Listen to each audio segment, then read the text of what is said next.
Հարգելի նախագահող, հարգելի ներկաներ, հարգելի բացակա, բայց մեր սրտում գտնվող հայրենակիցներ։ Իհարկե գայթակղությունը մեծ է, մի կողմից շատ ես ուզում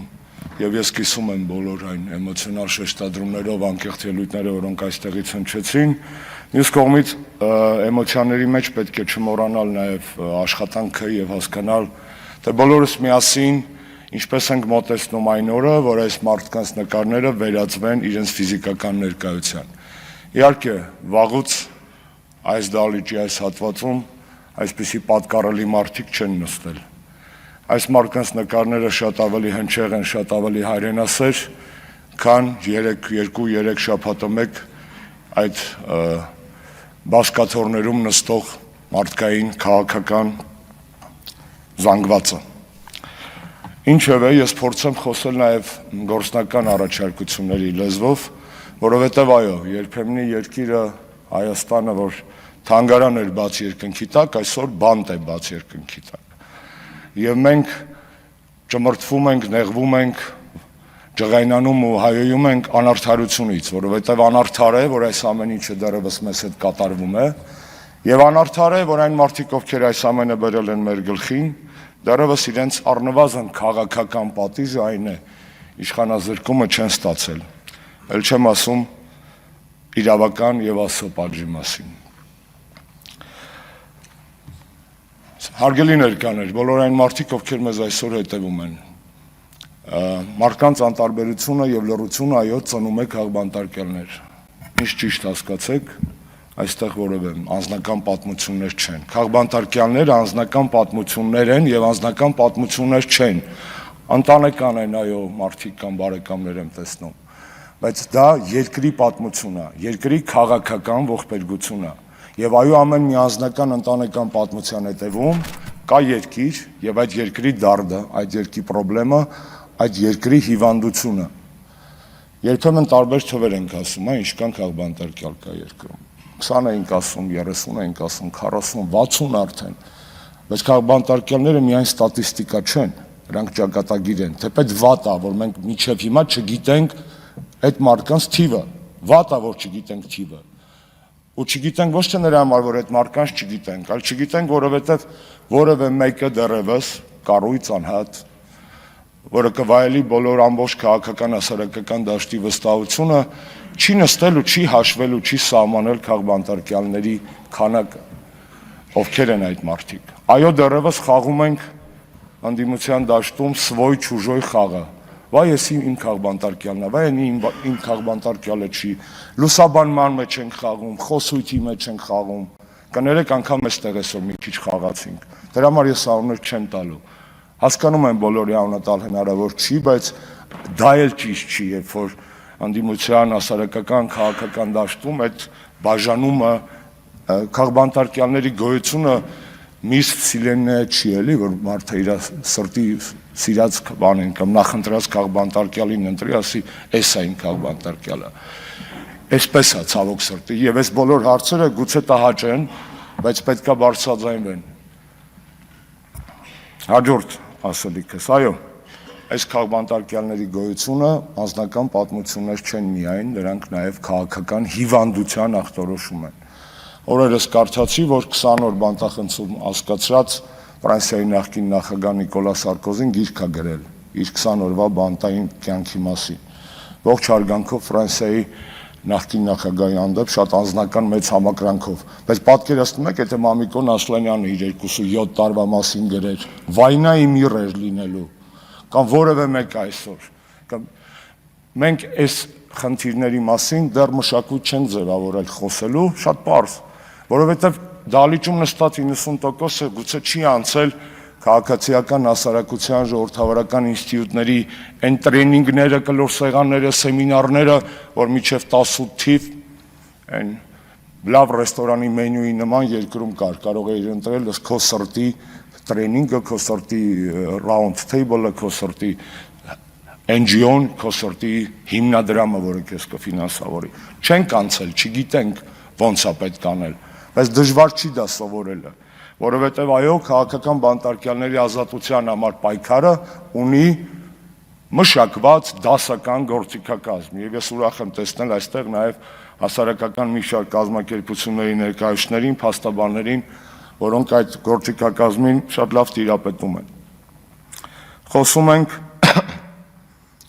ճանաչել է աշխարհը, որ կա քաղբանտարկյալ, թե չի ճանաչել։ Իհարկե ճանաչել է։ Ոնց է ճանաչել։ Տարբեր ձևերով։ Ձեր խոնարհ ծառան 3 փաստաբաներով, ռեզոլյուցիաներով քաղբանտարկյալ է ճանաչվել եվրոպական։ Հետո ինչ։ ԱՄՆ պետական դեպարտամենտի մարդու իրավունքների 23 թվականի զեկույցում Հայաստանի մասով բառացի գրած է. Հայաստանի դատական համակարգը կոռումպացված է,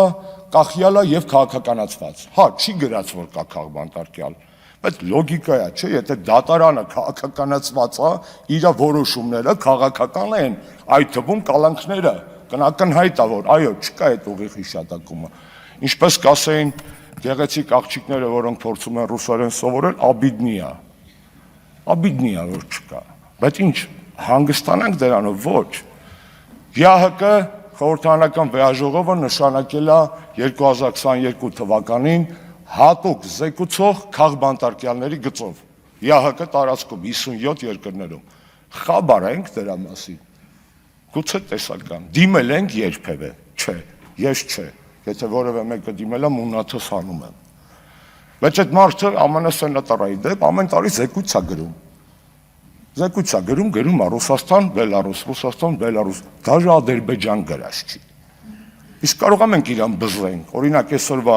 լսումներից հետո ինչ-որ մի խումբ վերցնի եւ իր նախաձեռնություն, այդ նամակները սարքի, նույն այդ ԵԱՀԿ խորհրդարանական վեաժողովի special rapporteur-ին political prisoners-ի հարցով, որ մյուս զեկույցում գոնե գրենք, որ նման խնդիր մենք բարձրաձայնել ենք։ Իդեպ այս տարվա ռեկոմենդացիան իր շատ կայֆոտ է եւ լրիվ բռնում է Հայաստան եւ պատիվ ունեմ խմբակցությունների նախաձեռնության հետ։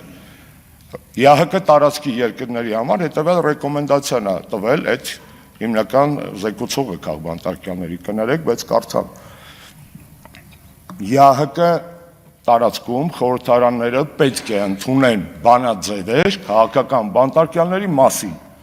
Այսինքն Հայաստան եւ պատիվ ունեմ խմբակցությունների այսօրվա նախաձեռնությունը ունի իր հիմքում կամ պետք է դնել դրա տակ նաեւ հիմք, որ դա ԵԱՀԿ հատուկ զեկուցողի ռեկոմենդացիայի կատարողականի շրջանակում է, որ եթե մերժեն, ասենք ստոպ, տղեկ, դուք եք ասել, որ պետք է արվի, կամ եթե ԿՊ-ն բնականաբար չի քվեարկելու, արձանագրել, որ չի կատարում իրանց սիրած միջազգայինների գեոպոլիտիկ հովանավորների պահանջը։ Եվ այսպիսի գործիքակազմ, որը թույլ տվեք կոչել smart գործիքակազմ, այո, պետք է օգտագործել։ Հաջորդը միանգամից առաջարկություն եմ անում։ Այսինքն հաջորդ առաջարկությունից։ ԵԱՀԿ երկրներին խորհուրդ է տրված հոկտեմբերի 30-ը իրենց ազգային տոնացույցերում սահմանել որպես քաղաքական բանտարկյալների օր։ Ես դիմում եմ պատիվ ունեմ խմբակցությանը, իմ հարազատ կուսակիցներից եւ Հայաստան խմբակցությանը խնդրեմ արեք օրենսդրական նախաձեռնություն այս հայտարարությանը զուգահեռ նաեւ նման օրը մեր տոների եւ հիշատակի տոնացույցում ֆիքսելու համար եւ դա իրոք ԵԱՀԿ ռեկոմենդացիա է։ Հաջորդ առաջարկս հնչեցրել է մի քանի օր առաջ, սիրելի TV-ներ, որպես այդ ամեն ինչով անցած եւ հələ գուցե անցող մարդ, ձեզ ասեմ, որ շատ կարեւոր է, որ քաղբանտարկյալը նստած է, իրան TV-ով լսի, այսինքն իր մասին լսի, որ իրան չեն մոռացել։ Պարզ է, Երևանում սփռվում են քիչ TV-ներ, ընդդիմադիր TV-ներից առաջամարտիկ TV կա, ունը չտամ, որ չստացվի կոնկրետ, որ թիրախավորում եմ, բայց ակնհայտ է, որ կարիք կա ամեն օրվա թողարկման քաղաքական բանտարկյալների մասին, ընտանիքի, երեխեքը գան ուղերձանային, ընկերները, փաստաբանները պատմեն, մարդիկ նստեն, որտեղ այդ ժամին հաստատ ձեզ հավաստիացնում եմ, քաղբանտարկյալները ուրիշ ալիք չեն նայում։ Նայում են կոնկրետ այդ ալիքը։ Եվ շատ ճիշտ կլինի, որ իրանց մասին լսեն, որ իրանք մոռացված չեն, լքված չեն, որ անկախ քաղաքական հայացքներից իրանց պաշտպանող կա, որ իրանց երեխան իրանց տելևիզորով ծնունդ է շնորհավորում, օրինակ եմ ասում։ Բայց դա շատ ես դες հավաստիացնում եմ այդ մարդկանց մեզ իրանց հիմա ուժ է տվելու տալու։ Սա առաջարկ է, խնդրում եմ, ես չեմ միջնորդում ձեր խմբագրական քաղաքականության մեջ, բայց խնդրում եմ դա արեք, Սրանուշև ջան, 2 րոպե եմ խնդրում, բայց իմ հաշվարկով կներեք։ Հաջորդ առաջարկս, գործնական եմ խոսում, էմոցիաները փորձում եմ դնել մի կողմ։ Քաղաքական բանտարկյալների ազատության համար կարևորագույն գործիքը կոչվում է naming, shaming, այսինքն տալիս ես մեղավորի անունը ու այդ մարդուն խայտառակ ես անում։ Մենք ֆիքսվել ենք Նիկոլ Փաշինյանի վրա, իհարկե ինքն է մայր մեղուն, այս ամեն ինչի էս քխվիճակի, ինքն է։ Բայց այդտեղ կան այն Դովլատովի ասած, իսկ այդ դանոսները ով է գրել, այդ քննիչներն ովքեր են, այդ դատախազները ովքեր են, դրանց անունները պետք է տրվի, այդ naming, shaming, այսինքն ասել ամեն գործով քննիչների անունը, ովքեր սխալ բան են անում, ասել ամեն գործով դատախազների անունը, որոնք ապօրինի բան են անում, թե չէ ֆիքսվել ենք, լավ, մեր մաքսիմումը դատավորն է, մեկ էլ գլխավոր դատախազը, բայց արանքի մուրավեյնիկը չկա, իրանք մեղ չունեն, որ համաձայնվել են անել քաղաքական պատվեր ուրիշի ընտանիքի հաշվին, պահել սեփական ընտանիքը, ուրիշի ընտանիքը քանդելու, թիրախավորելու հաշվին, սեփական ընտանիքը չհասկացա։ Դա հիմնավորում չի, չէ, տուն ենք պահում, ով տուն չի պահում, այս մարդիկ տուն չեն պահում, իսկ ով է իրանց տունը այսօր պահում։ Եվ վերջինը երևի թե, երբ որ նստած էի բանտախցում, մի երկրպագու, այսպես ասած, ինձ Երուսաղեմից մոմ եք վերել, որը տղաները լավ գիտեն, որ նստած է, ընդունված չի բանտախցից վեժ տանելը, բացի անձնական իրերից։ Այս մոմի կեսը վառել եմ իմ բանտախցում և սա պահել եմ, հետս բերել էի, այսօր վառում եմ այս մոմը, այս մարդկանց ազատության և մեր երկրի ազատագրման համար։ Ավելի լավ ավառենք մենք մոմ, քան հավերժ անիծենք անցյալը։ Ազատություն բոլոր քաղբանտարկյալներին։ Շնորհակալ եմ։ Շնորհակալություն։